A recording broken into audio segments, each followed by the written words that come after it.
You're watching a replay of Brain Drain with Rich Cabaceres. For more videos just like this, hit that red subscribe button.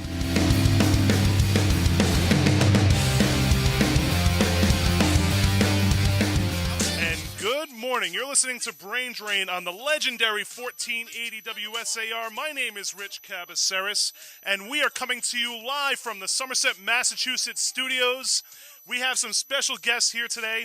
We have the famous John Medeiros, who's the maker of the John Medeiros collection, and we have the equally famous Danielle Vieira, if I could say your name correctly, Danielle Vieira from J&J Diamond Jewelers at 167 Borden Street in Fall River. Say hi, folks. Good morning. Good morning, everyone. How you doing today? Very well, thank you. You know, it's great to see you guys here in studio because it's important to talk about what we can do to promote small businesses here in this country.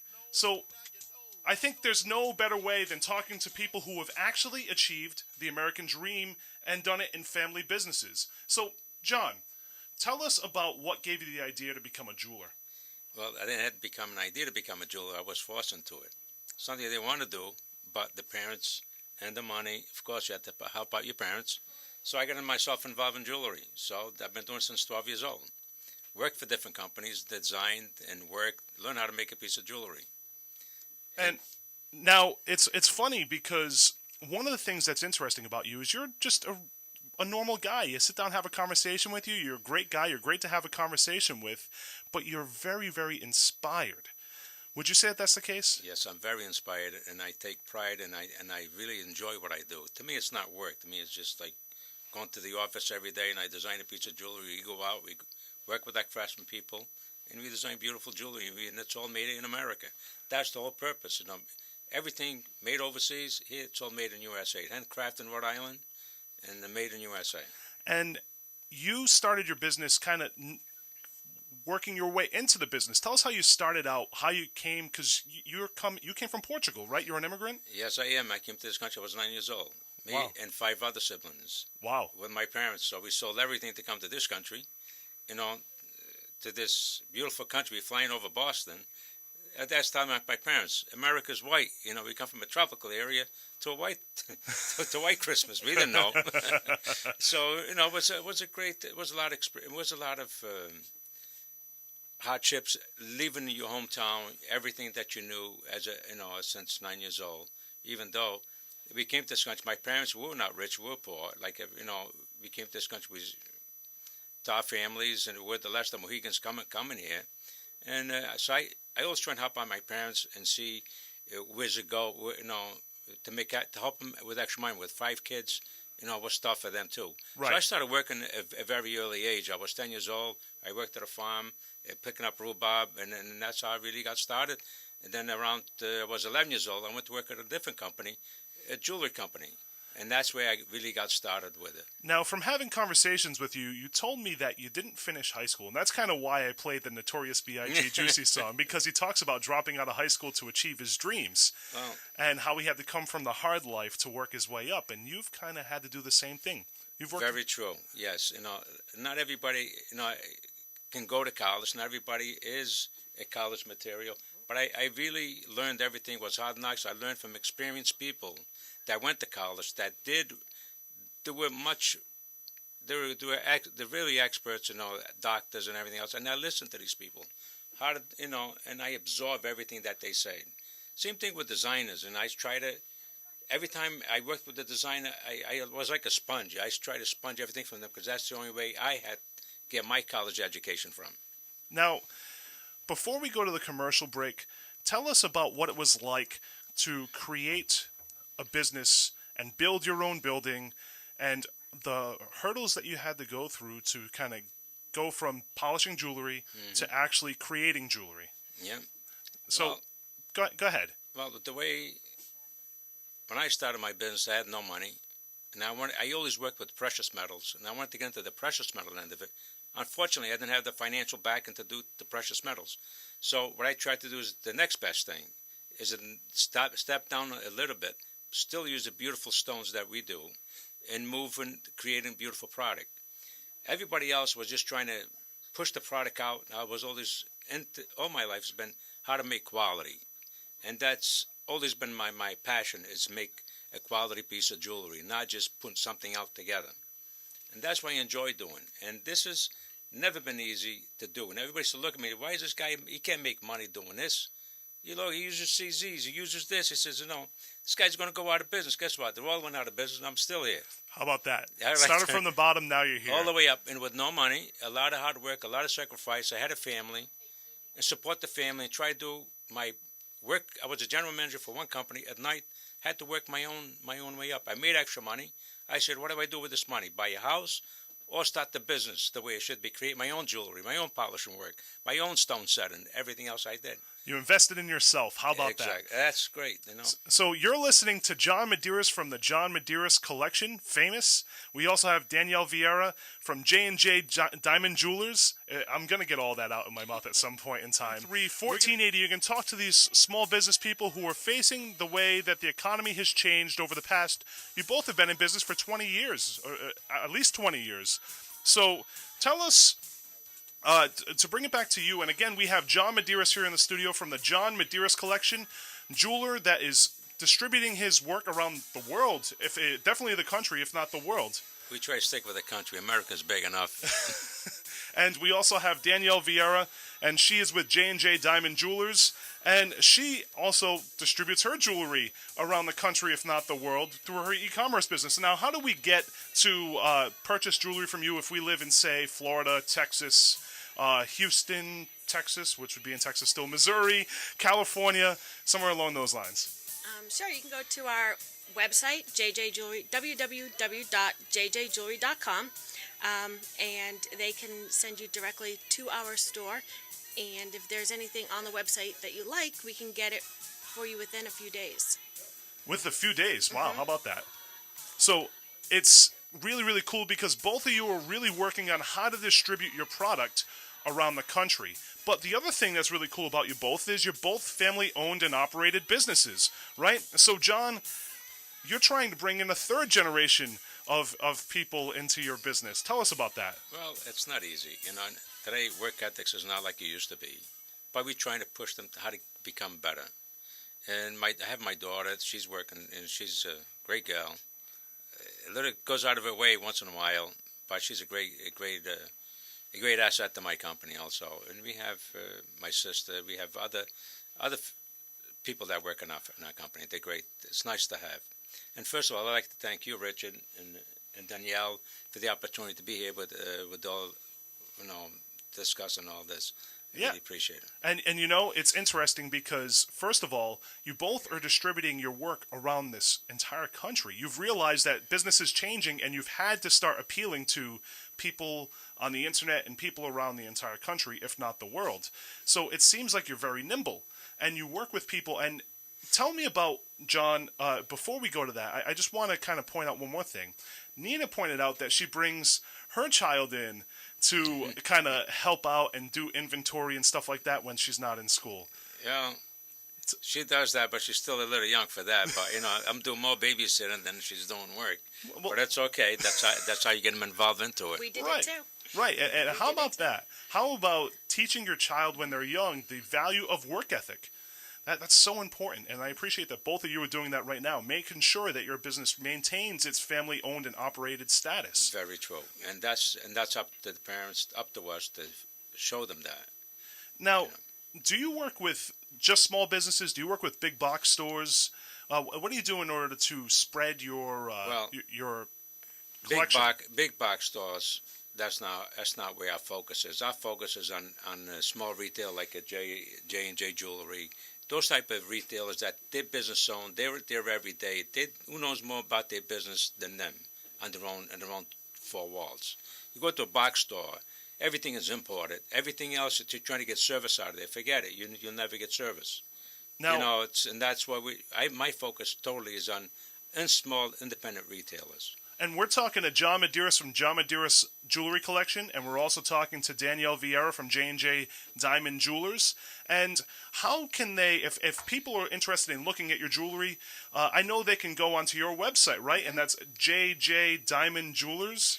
www.jjjewelry.com. jjjewelry.com. Thank you for that correction. So that's jjjewelry.com, where you can see John Medeiros Jewelry and everything else that they have at jjjewelry.com, because you don't just do the John Medeiros collection, Right. you do everything, Right. right? We're primarily a diamond store. So we have gemstones, and of course we have John Medeiros. And so it's all on there. Right. So you have a big collection.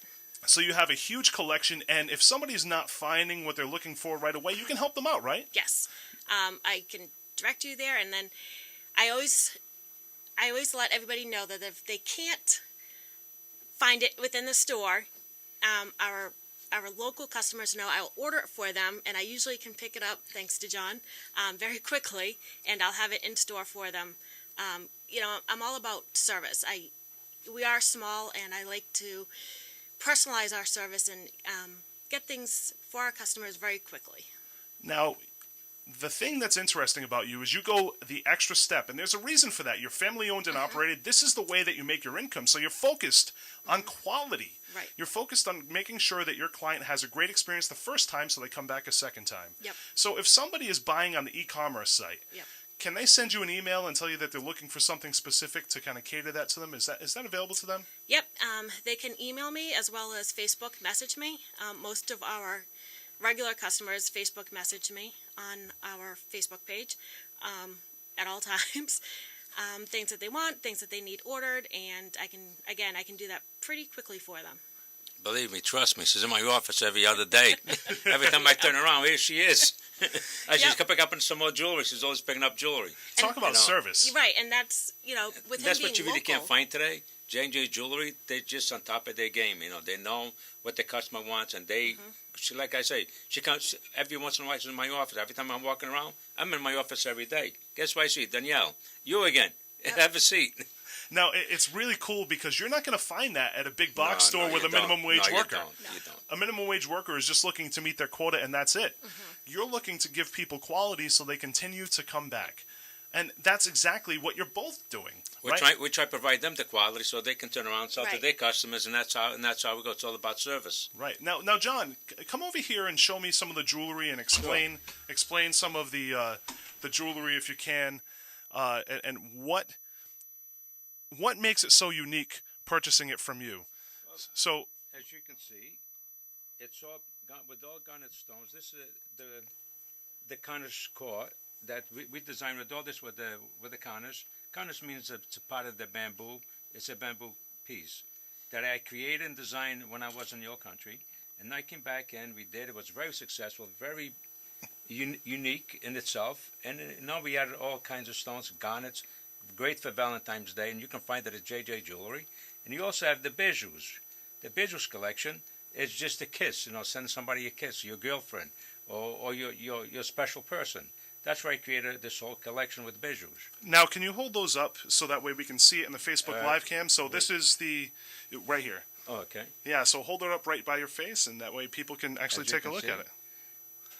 Now, both of those were created and designed by you. Correct. How about that? Everything is created and designed by me, and that's how it works. I come up with a concept, and I go from there. Then we do rough sketches. From rough sketches, and then we go into to a prototype. From the prototype, then we go and we make a mold on it. We check it, we see if it works great. Any other options, then it comes back to me to relook at the PC. What else can be done better? And how many people do you employ? We employ about 40 employees. 40 employees. Yes. And I had the opportunity to check out the factory. You Yeah. have a very efficient process over You there. have to be efficient. Well, I've been in business for 38 years, so you got to be efficient. If you're not efficient by now, you better get out of business. You got it. Thank you so much. Oh, you are. So before we go to the break, I want to kind of talk to you, Danielle, a little bit more about what you see the next step as J&J Diamond Jewelers. What is the next step? And again, we have John Medeiros from the John Medeiros collection here, and we also have Danielle Vieira. I'm going to not mess that up. Danielle Vieira from J&J Diamond Jewelers.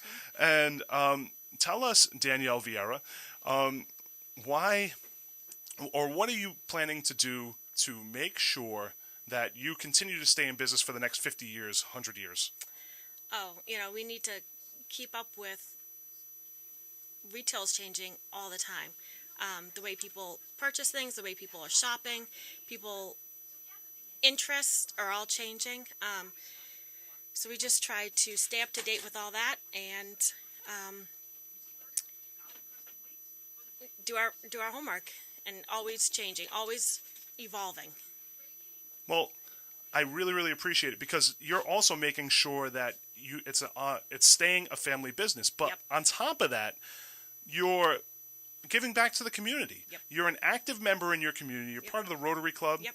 And I think that's important to state because when you're a small business owner, you have to take an active part in your community just to be successful. Mm-hmm. What do you think, John? It's very important. Right. Very, very important to be innovative, think out of the box. We just can't stay same old, same old. Things don't work. Things involve every year, every moment, things change. We have to change with the times. If you don't, you get left behind. And I think that's the most important part about being a small business. You have to maintain being nimble.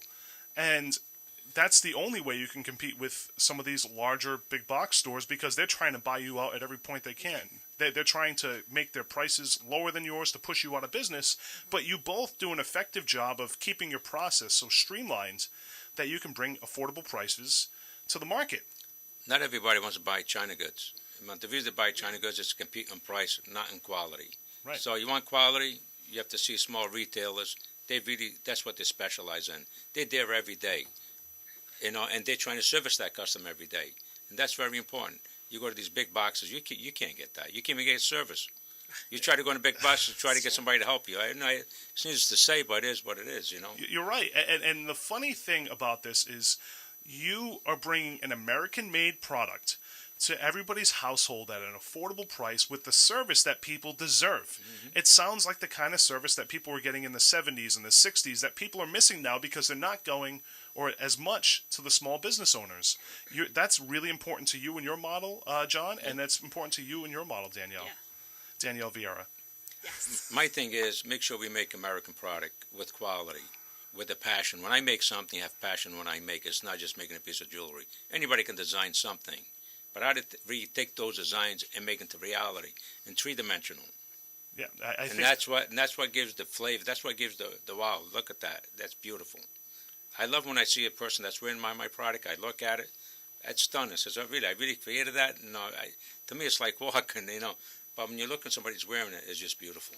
Well, woman, it really feels elegant, and I can see that on them. And I want to thank you both for contributing to society, for being part of the backbone of America, being the small business people who are creating jobs, and jobs that are above minimum wage paying. Mm-hmm. So I want to thank you both for being here and being in the community and contributing to kind of the growth of small business and growing through your e-commerce sites.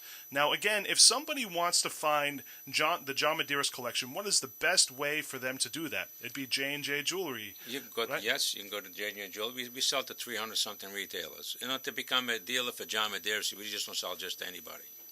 You have to ask, you have certain criteria you have to meet to become a John Medeiros dealer. And so you need to have certain criteria to be a John Medeiros jeweler, and it has to be somebody who's just like merchants, the people that understand business, people not just going to work every day just to say I got a store. Thing is, you won't survive that way. You really have to be good merchants, and understand what you do. And they're doing a great job. I'm very proud to be part of them. If JJ Jewelry, they do a great job. So, again, you can find that by going to jjjewelry.com. Yep. Again, that's jjjewelry.com. You can browse their website, and you can look at the John Medeiros collection on there. I want to thank you both for coming on. Again, this is John Medeiros from the John Medeiros Collection, creator of every single thing that's on that collection. And we also have Danielle Vieira from J&J Diamond Jewelers. There's a lot of J's. J&J Diamond Jewelers. We actually have somebody on the line. Before we go, let's say you call her. Oh, they hung up. All right, so... Well, thank you for the opportunity for us to be here, especially myself and Danielle. It was a pleasure. Thank you. I really enjoyed, it's just a pleasure being here and talk about our needs and everything else that we do. And the pleasure's all mine. We're going to continue the conversation on the other side of the break, talking about how tough it is for a small business to succeed in today's economy. We're going to talk about what the tax cut did for big businesses and small businesses, and how small businesses are sometimes forgotten. And we're back here on the legendary 1480 WSAR. And if you're watching on the Facebook live cam, you can see John Medeiros standing right on the side of me on the Facebook live cam, showing off some of his jewelry. John, what's this called? This is called the Countess Core. That's the ones I was just talking to you a little while ago. It's a very beautiful bracelets that we created with these facet cut stones that give you a nice brilliance and they give you a nice gloss. When you put it on, it's just stunning, as you can see. It's a three-dimensional piece. Now, the intricacy in that, I noticed, because I saw this being made actually in the facility, yes. And I noticed that you have these locks to protect it from even opening it up because it's stuck together by a magnet, right? Yes, we have two latches, one on each side, as you can see. It locks in place, so you feel safe, so you won't lose your piece of jewelry. But also, it gives you another option that I really created to make it more easier to put on and off. You put a magnet one on each side, and when it closes up, you can even see it's a mechanism. What it tries to do is hide all the mechanisms, from appearance, just an obstacle. And you also want to make sure that the jewelry is not falling off somebody's wrist, falling off somebody's neck. You're trying to protect the jewelry from them. Exactly. That's what it's all about. Thank you so much again for you're coming most in welcome. today. I really, really appreciate you both coming in. And now, if you want to let's change the conversation. Let's talk about what it's like to be a small business person in today's market. So, as you both know, there was recently a tax reform done by the Donald Trump administration and the Republican Party. Now, how has that affected your businesses? Have you seen some of the benefits from that? Has it not benefited you? Tell us. Well, at this present time, we haven't seen anything. Things won't start until probably next year. As the years goes forward. But as small little business, it's very hard to be in business because we have the same needs as a huge company, a huge conglomerate that has attorneys, accountants, and everything else. We're a business with 40 people or 50 people, it doesn't matter. But we still have a lot of expenses and everything else, and getting hit with taxes left and right, town, city, state. I mean, everywhere you look, regulations. Right, regulations. And there's that's so many regulations. You go take a piss outside. They get outside checking out, see if it's a chemical you're throwing out. That's how bad it gets. Well, there could be some chemicals in there at some point. Well, somewhere, some kind of, but it's just so hard to be in business, So, one of the things that, and Danielle's laughing over here. Well, if you're watching on WSAR.com, Spindle City Auto Glass Studio Cam. They're buying the jewelry already complete. I got to make the product, so it's a much different world. No, it's cool because the thing that I like about you both is you're regular people. It's like having a conversation with somebody who I can hang out, sit back on the couch, and talk about whatever I want to talk about. So that's why I think it's really cool that you're both willing to sit here and have the conversation about what it's like to be a small business, because not only are they mounting the regulations, but they're also the mandates for employees. So they have things like paid sick leave, they have things like family medical leave, they have things like, and it's different per state, it's different per country. I'm going to give you an example. Overtime requirements. Go ahead. We comply with everything. I mean, all of our, we pay our people well. We give them time and a half and everything else. Now, we give them 2 weeks vacation, 3 weeks vacation, some people. We paid holidays. We pay everything else. Now they're throwing something else at us. Now you have to pay sick time. How can a small little company support that? We have somebody. We're already paying them already a month's with between vacations and holidays. Right. Now they throw you something else. At the end, we give them bonuses. Now I have to cut other things. Now I can't give you all these holidays paid because now I got sick days to pay. So we have a question for you, John, or I guess, Danielle, this would be a good question for you, from Facebook Live. Is it true if you squeeze a lump of coal hard enough, you get a diamond? I don't believe so. You don't believe so? I've never tested it. But I can look that up. There we go. So there's your answer for the question on Facebook Live.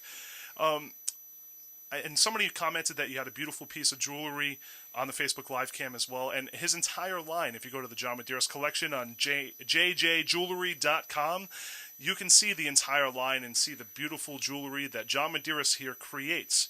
So, again, if you want to join us in the studio, 508-673-1480 to call in. You can also continue commenting on the JJ Diamond Jewelry.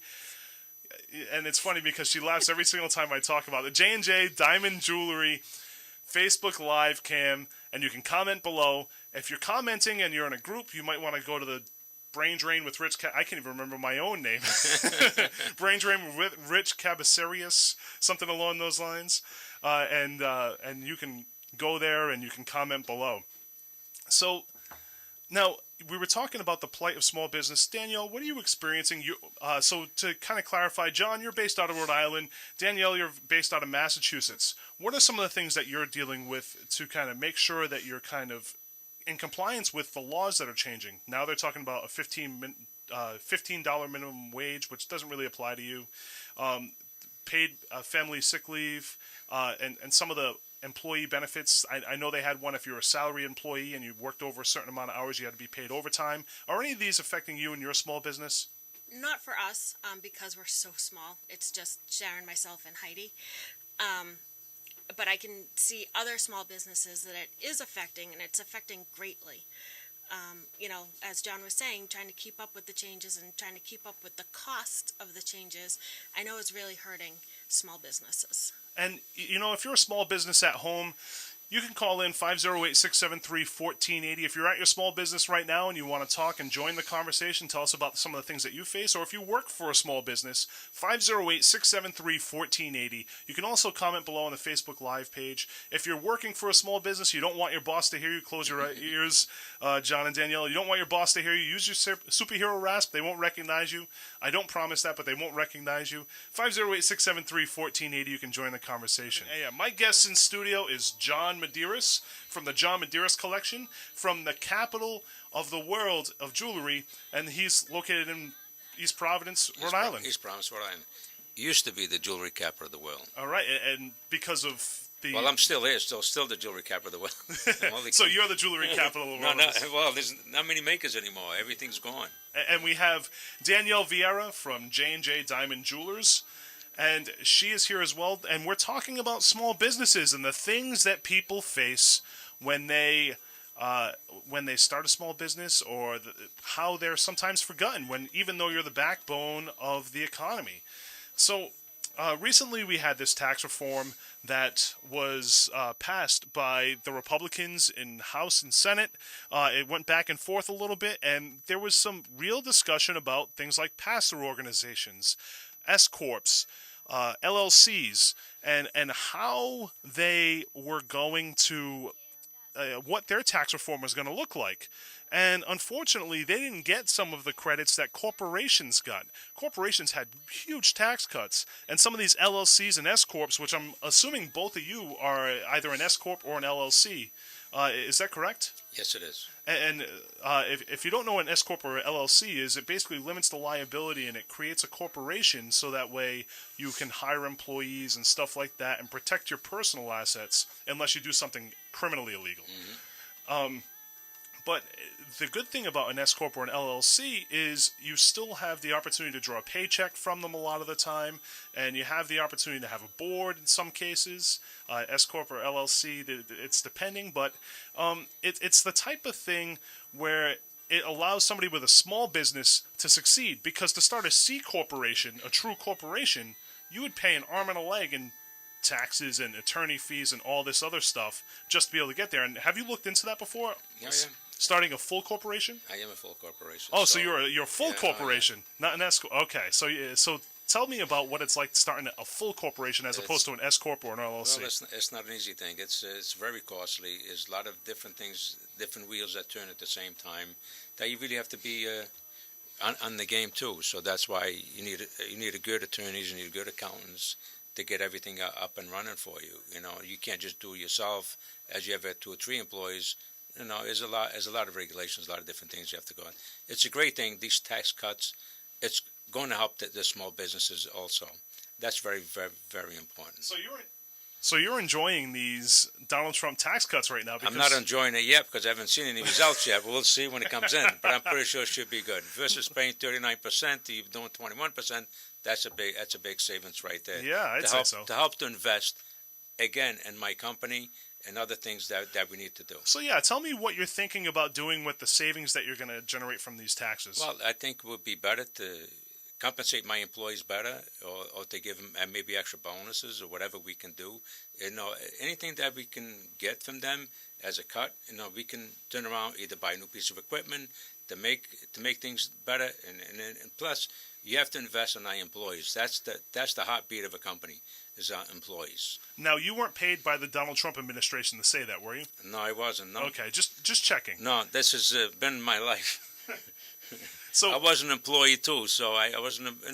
I've been through the rankings, so I know how it is. When I designed my building, at each department, if I had to sit there, would I be happy sitting there, or would I be comfortable? That's where I designed my whole facility. Wow. In that position. So you put a touch in every single thing, and actually In every department. So you actually developed the building yourself. I designed the building, and I give it to my architect. This is what I want. This is the dimensions. Put this in the blueprint.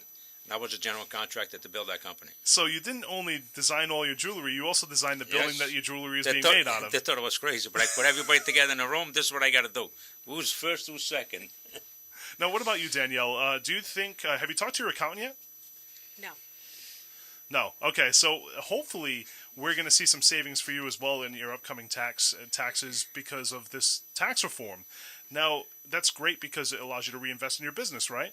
Correct. Now, it allows you to have more inventory and to make your website more accessible to people, and that's great. So again, if you're looking for John Medeiros jewelry and the John Medeiros collection, because we have John here, he's been great. He was talking about how to not to unleash chemicals from your own body into. Well, it's true. DEM, that's what they go around. They check everything. We're compliant with everything else. It's one thing I try to do is have a very safe company and make sure for your employees, the training, everything else they got to go through. And I think that's important. And you showed me the process of how this stuff was made. And it's an amazing process. And it's amazing that you're able to create each individual piece of jewelry and the attention to detail that you have. Yeah, it's all about the detail. It's not just making something. Everything starts with me. If I'm a guy that wants to make things better and make it better, I'm the only one that can push that envelope. Nobody else is just going there. They just want to do their job. We want people that's really appreciate what they're doing and understand what they're doing. Now, you can buy that jewelry at jjjewelry.com. That's J&J Diamond Jewelers Facebook page. Danielle, do you have any outgoing words for the folks who are listening today? I strongly believe that we need to keep small business local, where Main Street is getting shorter and shorter. Big box stores are getting bigger and bigger. It's really important to get behind the shop local movement and stay local and keep your money local, because your money will stay local.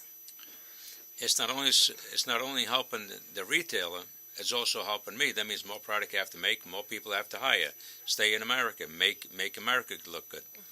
And the other thing is, we also want people, even if you're purchasing, you don't leave the house and you purchase online, we want them to purchase from small businesses. Yes. Because you're the backbone, and you're truly trying to bring a product that is far beyond anything that you're going to purchase that's mass-produced. Correct. The attention to detail that both of you bring to your businesses is something that you're not going to see at a big box store where people are minimum wage employees and not really caring and minimal training. You both care about people coming back and wanting to expand on their John Medeiros collection or expand on their jewelry that they purchase from J&J Diamond Jewelers. All our people, we cross-train our people from one end to the other. And so they always have a job. If they're not busy in this department, we'll be in a different department. So we don't hire people every day. When we get an opening, we try to find the best person for that job. And again, I had the opportunity to go through there, and your employees were all in great spirits. Great people. Every single one of them, from the guy that opens the building in the morning to the shuts down, everybody's important, and everybody's is such a great people, and I'm very honored to have them working for them because they are the heartbeat of my company. And it was great because I was walking around with John, and he was actually talking and engaging his employees, and they knew who he was. He knew who they were. And I'm just an employee just like them. I just have a different job. But it's great because you actually care about your employees, and you care about them so much so because you realize that your product is based on the output that they do. That's right. Right? Now, Danielle, you have a 3-person operation, Yep. and obviously everybody is invested because it's family owned and operated. It is. And at some point in day, your kids, you're hoping, are going to be able to take that over at some point in time? They can, and our kids were in our back room as well.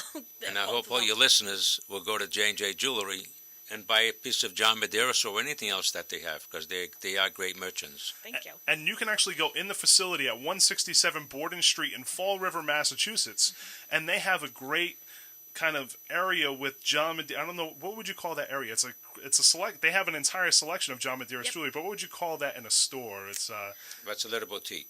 there you go. It's a boutique. So they have a boutique inside J&J Diamond Jewelers, where you can go and you can take a look at all of the John Medeiros collection. You can try it on. You can see how it fits. You can buy one for your sweetheart, because Valentine's Day is upcoming. So if you're in the Fall River, Massachusetts area, if you're in or around the area, you can go to J&J Diamond Jewelers at 167 Borden Street in Fall River, Massachusetts, or you can go to their website if you're outside the area, jjjewelry.com, and you can browse the entire collection there. And if there's something there that you're looking for and you can't find, send Danielle an email. And how do they do that? Again, they can send me an email at jjjewelry1@yahoo.com, or they can just message me directly from our Facebook page. All right, we're And going to... all you guys out there should go to J&J Jewelry. We have a new collection out. And it'll be in It's soon. kisses, the bijoux. The It means a bijoux. kiss. It means a kiss. So go get your girlfriend a kiss, or your wife, or whatever you do. Go to J&J Jewelry. So they're going to be able to get those bijoux Selling kisses. for, before Valentine's Day, after Yes. Valentine's Day? No, before Valentine's Day, she'll have them. We have them in garnet, and we also have it with the CZ. All the pieces that John has showed today, we have ordered and will be in. And if she doesn't have it, she'll take it I'll right come to and East get Providence it. and pick it up. How about that service? Thank you both for coming in the studio today. Again, I really appreciate it. I want to thank, first of all, John Medeiros from the John Medeiros Collection, who has attained the American dream, coming here as an immigrant, working hard and creating a business. And I also want to thank Danielle Vieira from J&J Diamond Jewelers, who came here to talk about the things that they face in their business, but also to talk about the product and why it's important to support small businesses. But the question to you would be, is the American dream still attainable? Is it possible for somebody to, say, drop out of high school and work hard to create a business of their own, or has the system created stops to allow that to happen? Because we've seen kind of the change in the economy over the past 20 years. I can remember being a kid, 16 years old, 17 years old, 18 years old. If I wanted to find a job, I could walk down the street and find a job simply by walking into a place and saying, hey, are you looking for an employee? And a lot of them would say yes. And then the 2008 market hit. We had the Great Recession. And then afterwards, it became a lot harder for people to find jobs. And I know I'm talking as somebody who was born in the 80s, but I'm sure if you were born in the 70s or the 60s, before things like NAFTA came in and those kinds of programs, it was even easier to find a job. And you could find a job that paid you a fair wage. Now, it seems that a lot of these big box stores are paying people minimum wage where they barely can get by, and the only incentive out there is to go and switch to a welfare-based system. Because if you need health care, if you need daycare for your kids, you're not getting that support from the federal government. You're not getting that support from the state government because you're trying to do the right thing and work your way up through a company. So the question becomes, is the American dream still attainable? Is it attainable to work from the bottom, start from the bottom, and then you're here, right? Is it attainable? And I'd make the argument that it's a lot more difficult than it ever was, because now we have the college system being watered down because high schools and the system, politicians, are pushing people to go to college. They're saying things like, you won't succeed unless you go to college. And unfortunately, all that college has become is an extension of high school, except people are paying for it out of their own pockets. So are we able to compete in a marketplace like that? Because really all college is doing is keeping people out of the marketplace longer. So if you have attained the American dream, if you've been able to work from the bottom and work your way up, into a situation where you can have your dreams achieved, like the two folks who are here have had. I think it's important for you to call in and talk about it. The steps that you had to take to achieve the American dream, is that still available? Because I don't know. I don't know if it's possible to kind of start from the bottom, work hard to get ahead, and achieve something great. Because there's a lot of people who work very hard and don't attain that. And if it is possible, it's not as possible as it once was. Or has the American dream changed? Right? The American dream used to be you'd have the house with the 2.5 kids, a dog, white picket fence, married. Has it changed? Has the American dream changed to some loft where you can hang out and play some crappy songs on a guitar and drink some imported something or another? Has the American dream changed where now you have to have what you desire is everything that you could ever want? Going on vacation every other week? I don't know. So I pose the question to you. And before we go into the commercial break, I want to add one more thing to that. Do you think that the Donald Trump administration is helping people achieve the American dream? Or do you think that they're hurting people? Do you think that it's less likely that they're going to be able to achieve the American dream? Do you think the Trump administration understands what it's like to kind of come from the bottom and have to work hard to be where you are? Or do you think that they are only benefiting the people who are surrounding them, or even themselves? So, and we're going to continue the conversation. Does the American dream still exist? Is it more attainable now or less attainable under the Trump administration? I almost said the Trump administration. The Trump administration. Are they making the American dream more achievable? Has the American dream changed? And what do you think the American dream is? 508-673-1480. Now let me let you know what I think, because I guess that's the purpose of why I'm here. So, personally, I think that the American dream, and I've kind of hinted toward this a bunch, I think that the American dream is a lot harder to attain than it ever has been. And there's multiple reasons on why that's the case. First, population. The American population continues to grow at a rate that is almost unsustainable. Second, the system isn't such that you can kind of get ahead with a minimum wage job. The system is created so you're less likely to succeed on minimum wage than more likely to succeed. And that doesn't mean that we need to hike minimum wage, but that means that we need to create more middle-class jobs. Because unfortunately, a lot of these minimum wage jobs are traps. They're traps for people where they make just enough money to get by, and unfortunately the only way that they get out is by either going to welfare or getting lucky, quitting their job, going to school, or quitting their job and taking a risk that their family can't afford. So really, it seems that people who are attaining the American dream are people who came from families who already attained the American dream. There's this really, really interesting statistic that talks about how likely you are to be able to go to college, or a good college, if you come from a poor background, or if you come from a background that you've had things, right? And I think there's no clearer indication than hearing stories from students who go to schools with poor socioeconomic areas, and the stories that they tell about their guidance counselors telling them that college wasn't a thing for them. So, is the American dream attainable? We have the State of the Union address tonight. Tonight, we have the State of the Union address. What do you think he's going to talk about to make you believe that the American dream is possible? What do you think is going to happen? What do you think he's going to do? So, we talked to a couple of small business owners here. We talked to John Medeiros, and we talked to John Medeiros Collection, obviously, and we talked to Danielle Vieira of J&J Diamond Jewelers and the things that they face and what they try to do to compete in a world of big box stores and corporations that are getting larger and larger and larger.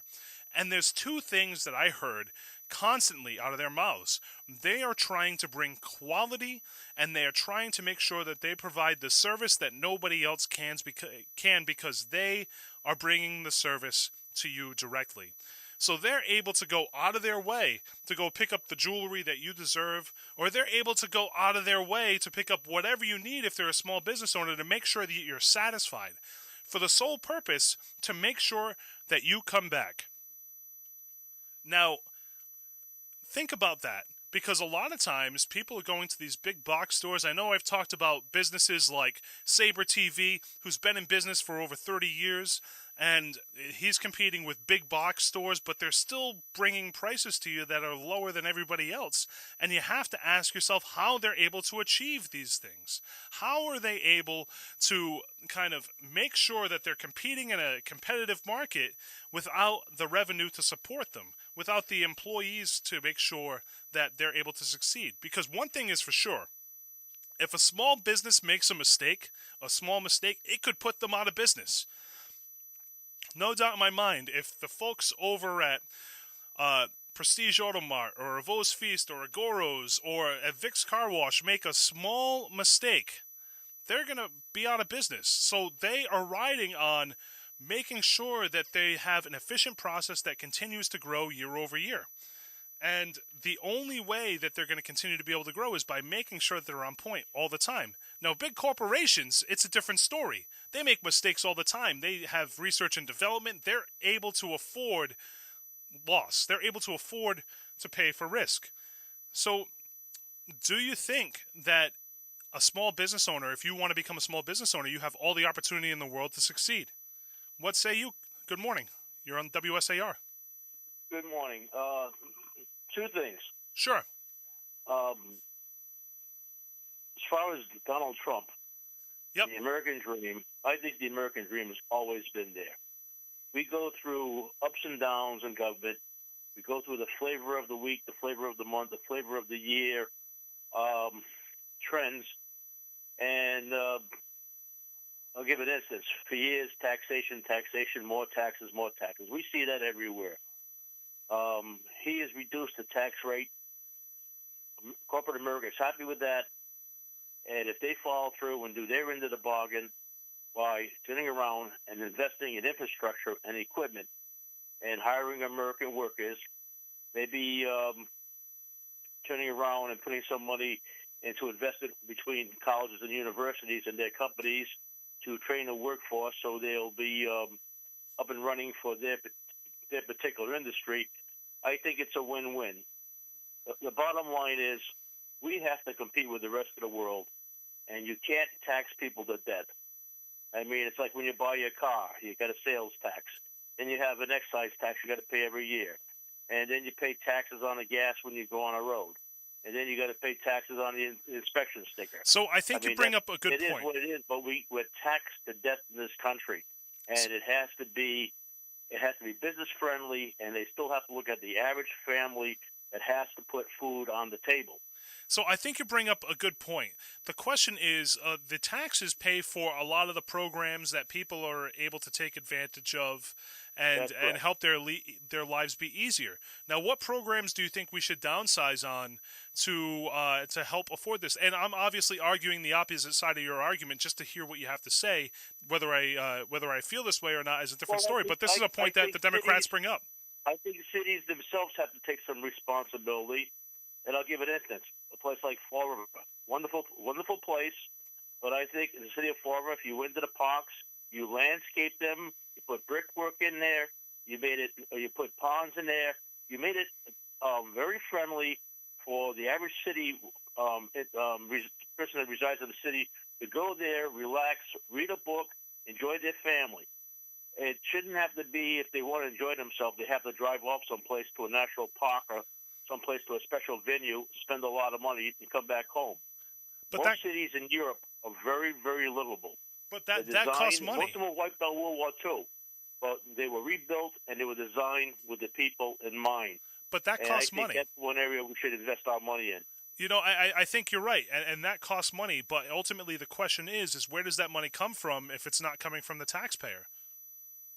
Well, at the same time, you spend a lot of money on defense, which is not a problem at all. We need a very strong military. Okay. But I think they've really got to hold a lot of these military contractors to the fire. When you're going to build something, are we paying much too much? Are we paying 2-3 times the cost? Wow. Get those costs down. You know what? Should we build things instead of in onesies and twosies or fives? Would be cheaper to buy them by the dozen. The production cost would be cheaper, and just make sure that the weaponry that we're buying fits the bill for our overall military. I'll give a quick instance. They built the Zoom wall. Fortunately, I'd been on board the Zoom wall. It was a Newport, Rhode Island, on its way down from Maine, going to New York. I was a guest on board. Every time they fire a shell off of that, it's $1 million. The government's come to the conclusion it's too expensive. Now, And these are areas that you really have to see where you can cut down. so it's funny because I agree with you that we should start evaluating how we're spending our defense dollars. So much so that I want to see what Cedric Maxwell thinks. Let me give you, So I think you're so on point because I've actually seen this government defense spending this wasteful spending when I served in the military. And we need to really start questioning how we're spending our money because not only are we spending top dollar for the stuff, but we're getting a low output from it. The stuff is built so shoddy, it's unreal. that's correct. Look at the uniforms that we wore in Iraq and Afghanistan, right? So the uniform I wore in Iraq, within the first week, it was ripped at the crotch. And every single person who served with me had ripped it was like a common theme. Actually, it was funny because I was talking to a guy who I served with, and he brought that up, and I had forgotten all about that. Everybody's uniform had a ripped crotch, and we spent millions or billions of dollars on uniforms. And there's absolutely no excuse for that at all.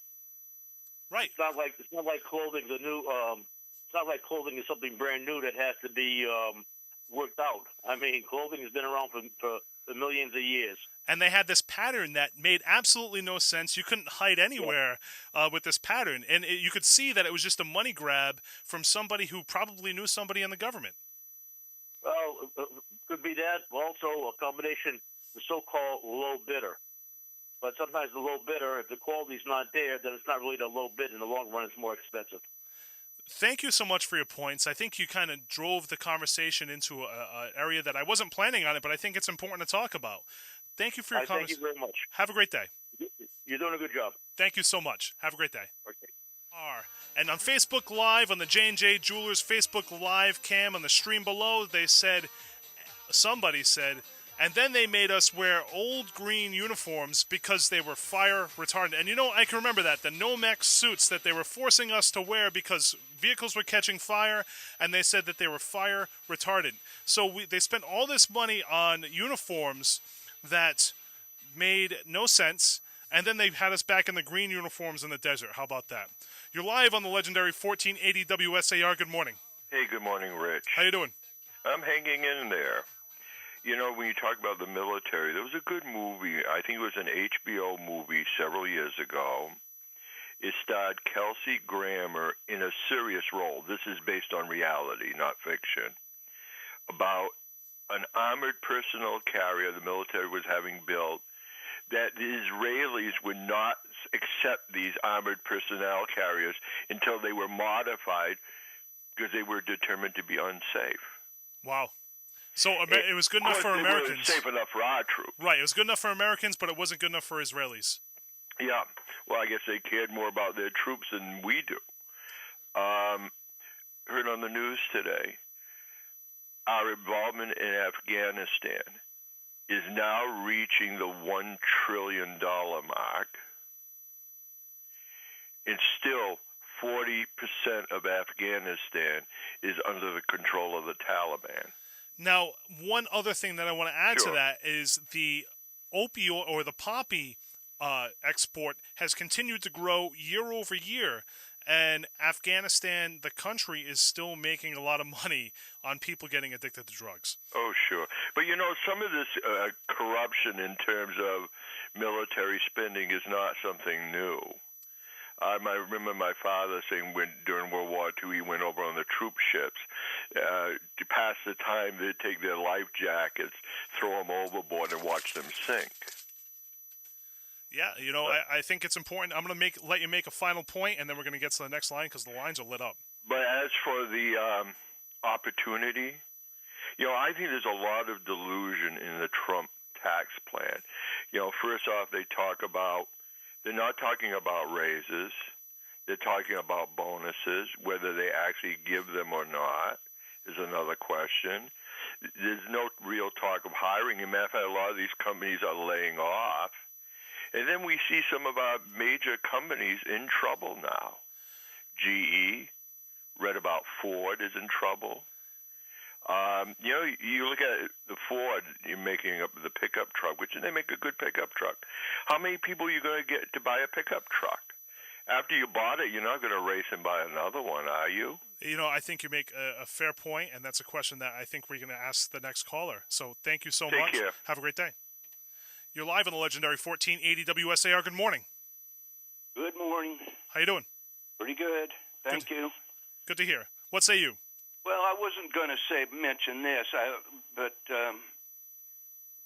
Nomex uniforms. I wore. I did 17 years in the Air Force and then 17 in the Army. I retired as an Army aviator, and I wore the Nomex flight suit for 17 years, and it was an excellent uniform. And it would protect you in a flash fire. It wouldn't protect you if it's you were trapped in an aircraft and it just burned up. Eventually, you're going to catch on fire. But Nomex flight gloves, Nomex flight suit. So here's a question for you. If you got in a flash fire, at least it would give you enough time to get out of the aircraft without getting burned up. So here's a question for you. They spent all this money on these camouflage uniforms that didn't work, and then they give us green uniforms while we're over in Iraq because they were Nomex. How does that make sense? Does it sound like they spent their money wisely? Well, tanker people wore Nomex uniforms. I don't know what you did for a profession when you're in the Army, Rich. I was driving, doing protection for the U.S. ambassador to Iraq. So we were driving. Anytime he went outside the wire, we were the entity that brought him outside the wire from point A to point B. Okay, and you wore Nomex while you were doing that. Yes. Now here's the interesting part about this. If they're going to spend money on, say, uniforms that are gray in nature that don't really camouflage you from anything, why would they then give us green Nomex uniforms, even though we did have to dismount at some points in times? Why didn't they also make gray Nomex uniforms? Well, I don't know the answer to that. I just don't. But in any case, the main reason I was calling was Sure. I'm 84 years old. I remember Depression. I remember my father going out early in the morning to stand in a line to get a pick and shovel job. If he got a pick and shovel job, and sometimes he did a pick and shovel job overnight, he was happy as heck to get that. There weren't jobs in those days. Now, there's plenty of jobs out there. There's jobs for electricians. There's jobs for plumbers, carpenters, car mechanics. Car dealerships are crying to get for car mechanics. They'll hire somebody on with the potential to be a car mechanic, and they start off changing oil and changing tires, etc. They find out that person is a good worker, will come to work every day, then they'll send them to school to become a car mechanic. And a good car mechanic for a dealership can make good money. All right, so where do you think the gap is? Where do you think that they're not able to hire people and people are also looking for work? Where is the gap? The gap, it's hard to say. It depends on how motivated is people to be a car mechanic. There's so much emphasis on college today. Personally, I believe there's thousands of people, millions of people probably are going to school, to college, spending billions of dollars across this country that shouldn't be in college. Yeah. You can become an airplane mechanic for an airline, and you're making over $100,000 a month, a year, once you've been working for that airline for a few years. I'll tell you what, if you could end up making $100,000 a month to be an airline mechanic, you could sign me up for that job in a heartbeat, right? That's my 84-year-old brain locking up, Rich. Sir, I want to thank you so much for your call. Have a great day, and thank you for your service. Thank you. You're live on the legendary 1480 WSAR. Good morning. Hey, good morning. May I talk about the Durkee financing? Go for it. Okay, this is my point. You own a $400,000 home. I own a $200,000 home. As I understand it now, they want you to pay a little more per month than I'm going to pay. Okay. Is that's fair to say?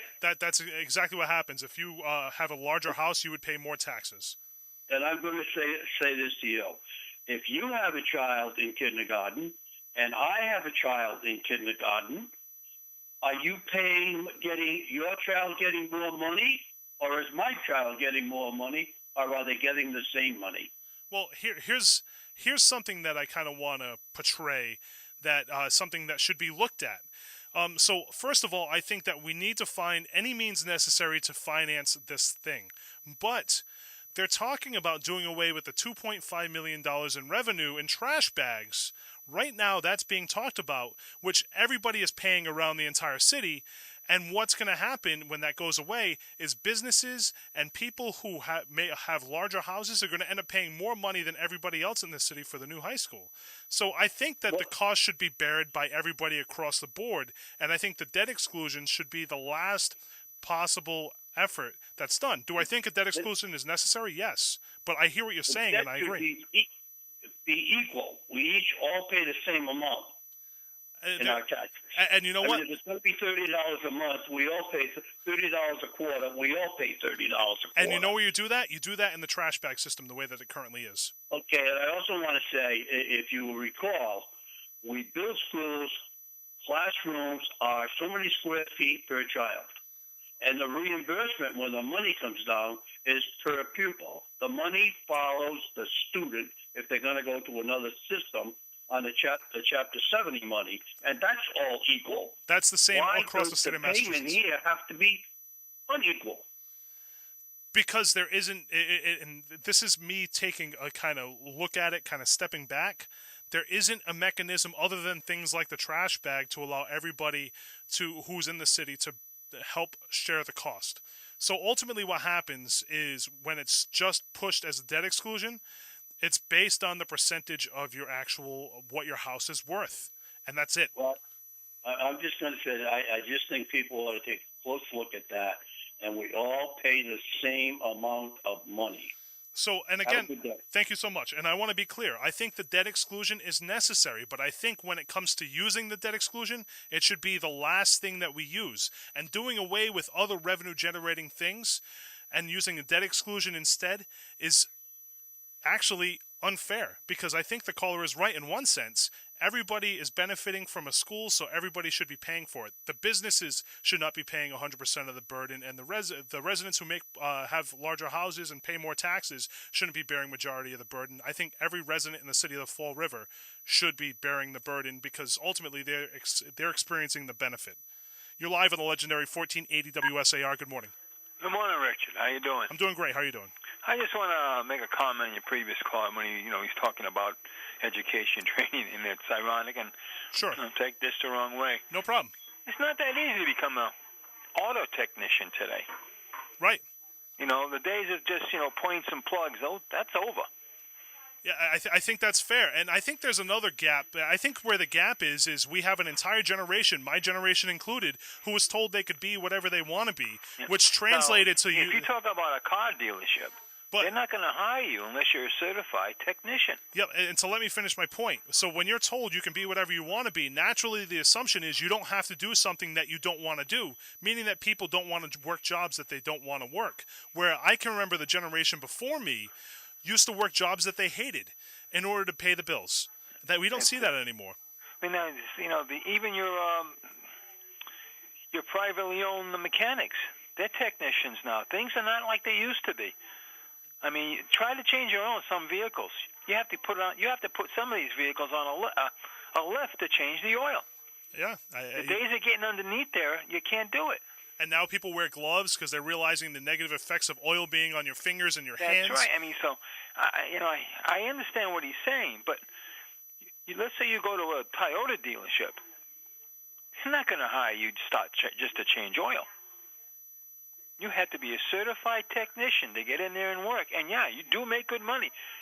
And the reason they're looking for people, there aren't enough out there.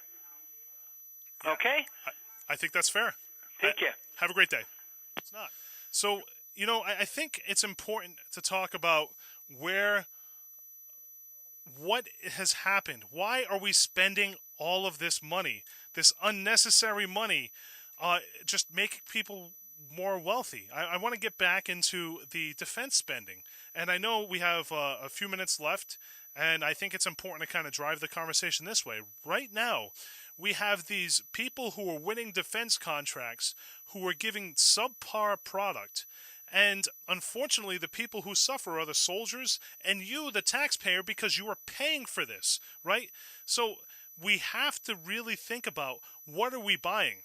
If you think about the Iraq and Afghanistan war, many, many soldiers were given these grayish uniforms, and they were told that this was supposed to be camouflage that was more all-purpose. Then they go out into a place that's either very urban, like Baghdad, or very desert, like the rest of Iraq. And they're told that this camouflage uniform is supposed to, or this gray camouflage uniform is supposed to help them keep concealed. And it didn't really work. So then you start seeing the faulty parts of the uniform, right? We went from the uniform that was heavily maintained, the green uniforms and the tan uniforms that would be heavily maintained, starched, and looked good.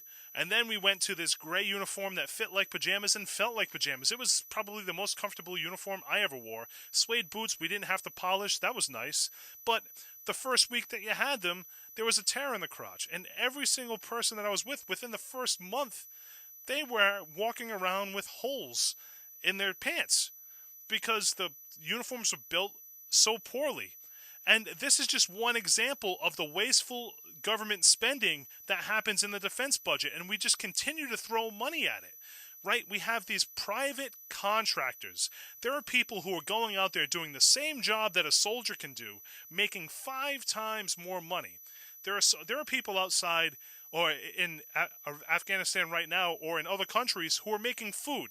Guess what? In the Army, there is a job that people have to go to learn how to make food for other soldiers. In the Marine Corps and the Navy, they all have jobs that do exactly that. Yet, we're paying people exorbitant amounts of money to go out there and do the same exact thing. Why? I think ultimately the answer is they're trying to say that there are less soldiers in the country than the amount of people that are actually out there. And if you've worked as a private contractor before for the government, you know that your wage is usually a little bit higher than that of somebody in the military. And you're still usually entitled to a pension. I can attest firsthand. On my mission, we were working together with Blackwater. You know those mercenary guys who were being paid to go over there? Yeah, we were working together with Blackwater. And you know what? They were making $125,000 to $150,000 a year to go overseas and do the same exact job we were doing. The same exact job. And I know there's somebody watching on Facebook Live right now who can attest to that, and I'm sure he's going to comment in a little while. But we were doing the same exact job, and they were getting paid a lot more, and actually he attested to the fact that it was tax-free. Can you imagine making $150,000 in a year tax-free because you're in another country?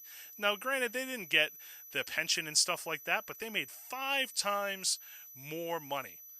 5 times. And that's where your defense budget was going. Paying for these defense contractors who were making tons and tons of money. So, do I think that we need to spend money on the military being strong and powerful? Yes. But do I think that we need to just throw money at it and forget where the money is being spent? Absolutely not. How about we just be honest about how many soldiers we need in the country so that we're not saying, hey, we're going to use this reduced amount and we're going to then send out these private contractors who are getting paid a lot more, and it's costing the American taxpayer so much more, and they're getting less services. We need to start being honest with the American people about what we're spending money as opposed to being politically expedient, and that's exactly the way that sounded. Well, we only have this many troops out in the country. Meanwhile, there's so many more private contractors who are being paid for. And I think when we start focusing on taking some of these contracted jobs back and actual soldiers are working these jobs, you know what will happen? We'll end up reducing our defense budget. But unfortunately, every single time there's a call for a reduction in the defense budget, you know what happens? The first jobs that are being taken away are soldiers' jobs. The first thing that they cut are the actual things that support soldiers themselves. We have a minute left and we're going to go to the line. Call, you're live on the legendary 1480 WSAR. Good morning. Good morning. How are you, Rich? Not bad. You have about 30 seconds, so go for it. Okay, I just would like to hear you apply that same philosophy that you just did to the military defense spending to education, because it's the same thing. Throwing money at something that's not getting any better, and it's just getting wasted and squandered. That's the only point I wanted to make. Thank you so much for your point. Have a great day. Yep. And, you know, unfortunately, I'm running out of time, but I think that education and defense are two different things. And in my opinion, the way that we are going to fix the education system is by throwing more money at it, actually, because we need to extend the learning day, a lot like the countries who are leading in other countries. I'm sorry, a lot like the countries who are leading in education. So these countries that are leading, they have days that end at 4 o'clock, 5 o'clock, some of them even later. That's what we need. We need longer school days, and that means we need more money towards it.